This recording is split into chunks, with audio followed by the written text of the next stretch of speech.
Hello viewers, আসসালামু আলাইকুম। সবাই কেমন আছেন? কল্পনাস ব্লগে সবাইকে স্বাগতম। আমি কল্পনা টাঙ্গাইল থেকে বলছি। আজকে আরেকটি নতুন ভিডিও নিয়ে আপনাদের সামনে হাজির হয়ে গেলাম। আশা করি ভিডিওটি ভালো লাগবে। ভালো লাগলে প্লিজ ভিডিওর শুরুতে একটা লাইক দিয়ে ভিডিওটি দেখা শুরু করবেন। তো এইখানে আমার বারান্দায় এই ফুলটার নাম নাকি ডেন্টিস। তো যাই হোক, রাখে আল্লাহ মারেকে, মারে আল্লাহ রাখেকে একটা প্রবাদ আছে, কথাটা সত্য। আল্লাহ যাকে বাঁচিয়ে রাখবে সে কোনোভাবেই সে মরবে না, যত কষ্টই হোক সে বেঁচেই থাকবে। এই গাছটা তার জ্বলন্ত প্রমাণ। গাছটা একদম মরেই গিয়েছিল, প্রায় ভাবছে যেটা ফুলই ধরবে না, কিন্তু সেই গাছে আল্লাহর রহমতে দেখেন কি সুন্দর ফুল ফুটছে, দেখে এত ভালো লাগছে। আমার মেয়ে তো খুবই খুশি, তার কারণ এটা নার্সারি থেকে আমার মেয়ে খুব শখ করে কিনে নিয়ে আসছিল। ডেন্টিস এই ফুলটার নাম, সে খুব পছন্দ করে শখ করে কিনে আনছিল, কিন্তু গাছটাতে এতদিন কোনো ফুল ধরে নাই, এমনকি গাছটা মরে মরে যাইতেছিল। মেয়েটা খুব মন খারাপ করছিল। তো এখানে বারান্দায় এটা ঝুলিয়ে রাখছি। তো হঠাৎ করে আমার মেয়ে বলতেছে, আম্মু দেখো কি সুন্দর ফুল ফুটছে। এখানে দুইটা ফুল ফুটছে, আরেকটা ফুটবে, এরকম অবস্থা আর কি। মার্শাল্লাহ, অনেক সুন্দর ফুল ফুটছে, মানে কিনে আনাটা সার্থক। আমার মেয়েটাও খুব খুশি। এই তো এর জন্য বললাম যে আল্লাহ আসলে যাকে বাঁচিয়ে রাখে সে কোনোভাবেই মরে না, যে সে যেভাবেই হোক। তেমনি এই ফুল গাছটাও আল্লাহ বাঁচিয়ে রাখছে, ফুলও ধরাইছে। তো এখানে সকালবেলা মেয়েকে নিয়ে পরীক্ষা দিতে আসছি। এটা আসলে মূলত ফিজিক্স পরীক্ষার দিন। এটা গত রবিবারের আর কি ভিডিওটা। তো এখানে আমার কুশালের রস খাবো, আখের রস। এখানে আমি, আমার বান্ধবী, আরও দুইটা ভাবি আছে। তো বিন্দুবাসিনী বয়েজের সামনে। তো এখানে রোদ উঠছে অনেক। এখন তো গরমের দিনে সেই গেছে। তো কুশালের রস মানে আখের রস যেটা বলে এটা, তারপরে মাঠা, এগুলো আসলে খেতে কিন্তু ভীষণ ভালোই লাগে দুপুরবেলা গরমের মধ্যে। তো আমরা যেহেতু 9টা থেকে একদম 1টা পর্যন্ত এখানে বসে থাকি, তো বসে থেকে টুকটাক এটা সেটা তো খাওয়া হয় বান্ধবীদের সাথে। তো তিনজনে মিলে নিলাম, আমি, আমার বান্ধবী আর এক ভাবি। কুশালের রসটা মানে আখের রসটা ভীষণ ভালো লাগছে, ভেতরটা একদম ঠান্ডা হয়ে গেছে, খুবই ভালো লাগছে। তাই একটু আপনাদের সাথে শেয়ার করলাম। তারপরে এখানে পাশেই তো উদ্যান। আমাদের যারা টাঙ্গাইলের আছেন তারা তো এটা চেনেনি। তো বয়স থেকে তো উদ্যান দূরে না, কাছে। তো উদ্যানে যাবো, এখানে বইমেলা হইতেছে। তো দুঃখের বিষয়, গিয়ে দেখি বই নাই। তার কারণ বই মেলায় গিয়ে দেখি বই নাই। তো এখানে আসলে আমরা গিয়েছিলাম 10টা, সাড়ে 10টার দিক দিয়ে হবে এরকম। তো এখানে তো সাজানো গুছানো হয়েছে, হুমায়ুন আহমেদ মানে অনেকের বই টই নিয়ে আসা হয়েছে। উদ্যানে তো কিছুদিন যাবৎ বই মেলা হইলো। তো এখানে বইটা আসলে মূলত দুপুর পরে ওঠায়, জাস্ট মানুষ বিকেলবেলা বইমেলায় ঘুরতে আসে। তো আমরা তো আসলে টাইম টাইম পাস করার জন্য গেছিলাম, যে এখানে এতক্ষণ বসে থাকবো, তো বইমেলাতে একটু ঘুরে আসি। কিন্তু দুঃখের বিষয়, এত সকালবেলা তো আসলে এখানে বই উঠায় না। এখানে সুন্দর স্টলগুলো সাজায় রাখছে অনেক সুন্দর করে, খুবই ভালো লাগছে। এখানে অনেক সময় বসেছিলাম। এখানে বসার স্পেস রাখছে আর কি, মানুষজন এসে বসে। তো রাত হইলে তো এখানে মানে স্টেজে গান টান হয় কিনা আমি জানি না, বাট অনেক লোকজন হয় এখানে।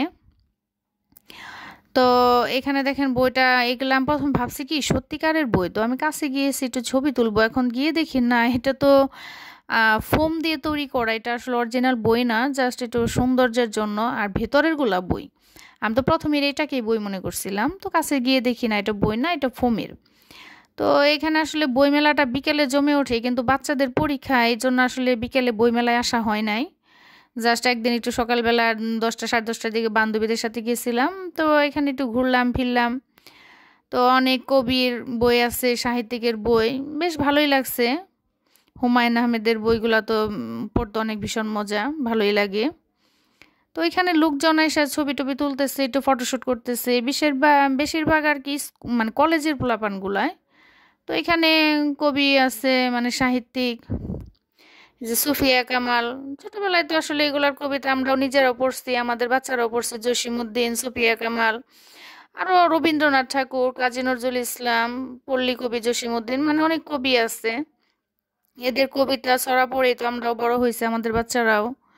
তো এতক্ষণ ধৈর্য ধরে যারা আমার সাথে আছেন, ভিডিওটি দেখতেছেন, তাদের অসংখ্য ধন্যবাদ। একটা লাইক দিতে ভুলে গিয়ে থাকলে প্লিজ একটা লাইক দিয়ে ভিডিওটি দেখে নেবেন। আর ভিডিওটি কেমন লাগছে অবশ্যই সেটা কমেন্টের মাধ্যমে জানাবেন। আর আমার চ্যানেলে যদি আজকে নতুন হয়ে থাকেন, আপনি যদি আমার ভিডিওটা আজকে প্রথম দেখে থাকেন, আমার ভিডিওর কোনো অংশে যদি আপনাদের ভালো লেগে থাকে, প্লিজ আমার ছোট্ট চ্যানেলটিকে সাবস্ক্রাইব করে আমার পাশেই থেকে যেতে পারেন। তো এইখানে দেখেন বইমেলা, এখানে একটা মানে লোকটাকে পাহারা দিতেছে স্টলটা। আর পুরাটাই উন্মুক্ত, মানুষজন ঘুরতেছে ফিরতেছে।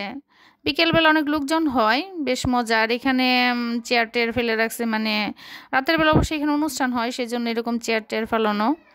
তো এখানে আসলে তো বিকেলবেলা আসা যায় না, কারণ বাচ্চাদের যেহেতু পরীক্ষা, বের হওয়া যায় না। তো গিয়ে দেখি বই না, এখানে বসে আমরা আড্ডা টাড্ডা দিলাম, ভাবিরা বাদাম খাবো, বুট খাবো আর কি, টাইম কাটালাম আর কি। 1টা পর্যন্ত তো ওখানে বসে থাকতে হয়, ও পৌরসভার সামনে আর কি ওইরকম বসার স্পেস নাই, দেখা যাচ্ছে চেয়ারটা ওইরকম পাওয়া যায় না, সিঁড়িতেই বসা লাগে। তারপরেও ভালোই, সবাই মিলে একাত্র বসলে মনে হয় যে না পরীক্ষার হলে আসছি, আর কোথাও যে বসে থাকলে মনে হয় যে বেড়াইতে আসছি। এর জন্য বাচ্চাদের স্কুলের গেটের কাছেই বসে থাকি, সিঁড়ি হোক আর যাই হোক এখানেই বসে থাকি, ভালো লাগে সবাই মিলে বসে থাকলে। এখানে বাদাম খাইতেছি, বুট খাইতেছি। তো এখানে আমরা 4-5 ভাবি আছি, মানে উদ্যানে এসে দেখি আমাদের আরেকটা কয়েকটা ভাবি এখানে বসে আছে। তো ভাবলাম ওইখানে সিঁড়িতে বসে না থেকে এখানে চেয়ার টেবিল ফেলানো আছে, চেয়ার ফেলানো আছে, এখানে বসে আমরা আড্ডা দিই। তো সবাই মিলে আড্ডা দিতেছি, বাদাম বুট খাইতেছি। তো হঠাৎ করে মনে করেন 11:30টার দিকে হবে, এখানে আসলে শ্রমিকদের আন্দোলন শুরু হয়ে গেছে পৌরসভার সামনে। একদম তো পুরো ভয় পেয়ে গেছি যে এটা কি হলো।